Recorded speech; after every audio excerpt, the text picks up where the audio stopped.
Hello, welcome back to the channel. Today we are dealing with the problem. The Nissan, has failed its MOT. Repair immediately, major defect.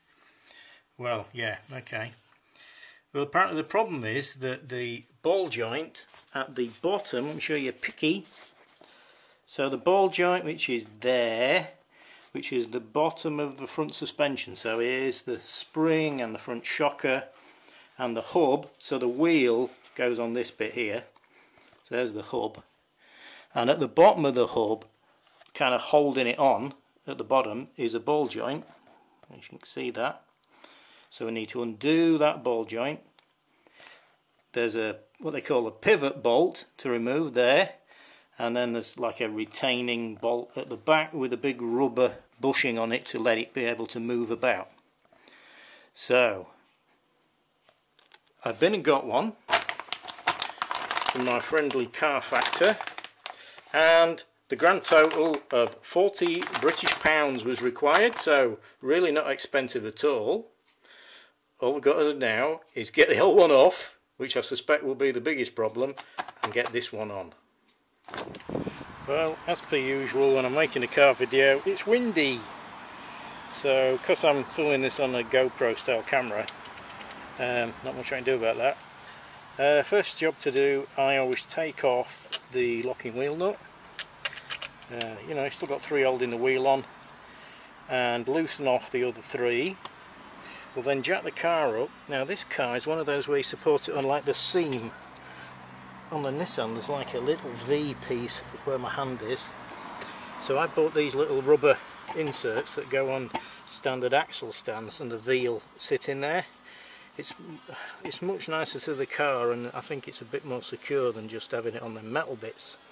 So I'm going to jack it up using a block of wood to spread the load, and then I'll put this under the official jacking point and lower the car onto the axle stand.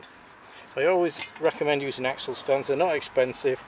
If the valve in that ever fails, it could crush you to death under your own car. So I know that's unlikely today because I'm going to be at arm's length in the wheel arch, but you know, it only has to happen once. Right, so I'll get it up off the ground and get the wheel off. Right, so we've got the car up in the air, and as you can see the little V is in the thing in the axle stand, and now we can see what we need to do. So here is the back mounting point with the big rubber thing, big donut on it, and then a bit further forward, let's see if I can get you a better shot of that. A bit further forward there's the front mounting where my finger's waggling up and down, and there's a bolt through there and through another piece that attaches to the car. I'll show you that from the other side. And then at the bottom of the hub is here. So the bottom of the ball joint goes inside here. This is what they call the pinch bolt, and when I show you the new one you'll see how it works. Essentially that bolt stops this bottom piece falling out. So if we look at the new one, here's a big rubber donut just with a bolt through it, and here's the arm. At the front end this is the pivot point, so there's a bolt goes through here and then through another piece, and then at the other end is the ball joint that fits. This is the piece that's failed on my car. Now these always come with a weird piece of plastic to like protect the rubber part. Right, so these come with that plastic cover on which I've just removed. That's to protect the rubber of the ball joint. And this has got just a metal piece. There's no bolt or anything, but there is this groove in it, and the bolt sort of sits in that groove, which means if the bolt's there, this can never fall out. Even if the nut falls off the bolt, it won't come off unless the bolt wiggles its way all the way out past this, and then potentially that could fall out, but that's very unlikely to happen. So where the ball joint fits, we just need to undo and remove that bolt. Then this will just fall out of the old one, and then fitting is just reversal of what we did. So put the ball joint one in, put the pinch bolt in, and then fit these two. Well, the big battle here is going to be everything's very rusty, and if we break anything, job stops. So I'm going to squirt everything with some WD-40 or penetrating oil to loosen things up, and go get some spanners and size some things up. Right, well, a quick update, some good, not so good. So this bolt's undone. I've got the nut off the top, that's loose. I've got the long bolt. Ooh, where is it? So for this middle thing here, the nut's off, I just need to wiggle the bolt out. The bad news is the bottom bolt snapped off. It's really tight. I'm going to try and get a punch on that, see if I can punch it through, because the threads are only on this side, and then where it goes past the ball joint top, it's smooth. It's got a smooth shaft on it, but it's all like rust welded all together on here. So maybe I'll be able to tap it. Maybe I might have to put a bit of heat on this with the blowtorch and then try and tap it. Either way, we need a new nut and bolt. Well, hurrah! I managed to get the pinch bolt out even though I'd snapped the end off.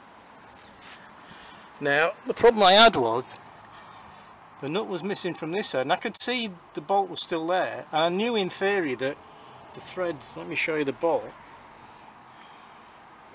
the threads are only on the end where the nut is. The actual shaft is smooth, but was solidly rusted onto the hub. I didn't want to let go, and the nut on the other side was all rusted and horrible, and when you tried to put a spanner on it, it just span round. Now I found this old socket in my socket set, and I thought it was a 16 because it fitted perfectly, or so I thought. You can see it's a little bit off, but it didn't half grip that bolt, and it's a 5/8, so it's an imperial socket, but it made it turn, which broke the rust seal, and I could then knock this out with a, well, I had a bolt from it's a kit to split ball joints, so I knew it'd be strong enough, and I put that on the end of the bolt and tapped that with a hammer, and wham, out it came. So the only problem now is we need to get a bolt. Right, this once again illustrates my point I've made before in other videos, that this went wrong, and I'm on the driveway with the wheel missing, and I can't use the car to go anywhere to get anything. What the hell do I do? Well, I'm lucky enough to have more than one car, you say, but some of this is having a bit of mental resilience to think, how can I solve this issue? You know, when the bolt snapped, oh God, what do I do? Do I have to somehow transport this to a garage? Or what? I think what you need to do is calm down, think about it. I used some lubricator and penetrating oil. I tried a bit of heat. I've got a blow lamp. So I heated up round here, trying to obviously stay away, because the rubber for the drive shaft is here, so you don't want to burn that, so stay away from that. But you can warm this casting up as long as you do it gently. Hopefully that might break the rust. And the other thing is, just don't give up. This is not beyond your wits. You can get this off, and I've just proved that point. You'll always find a way to do it. Now what I need to do is I need to drift this out of the ball joint's got that top on it, and I need to just push it gently from the top to get that out. I'll take these two bolts out and we'll get the new arm in place, and then we can put that roughly in place until I can get the new bolt. Right, so we've got that bolt out of there, and I've pulled that bolt out into this bit here. I'll just show you. Of course now I can't get it back in the bloody hole. It's out of there. So the arm is kind of loose, just attached to the bottom ball joint bit. So I just got to hammer this one out of here. It's probably, you know, affected by the rust like the bolt was. So we'll just mangle that out of there, and then we can put the new one in as far as we can without the bolt. It's finally out. There is the end of the ball joint with the little thing around the top, so the bolt fits in that gap to stop it falling out. This was a real fight. So in the end what I did was I turned the whole arm. It's usually that way.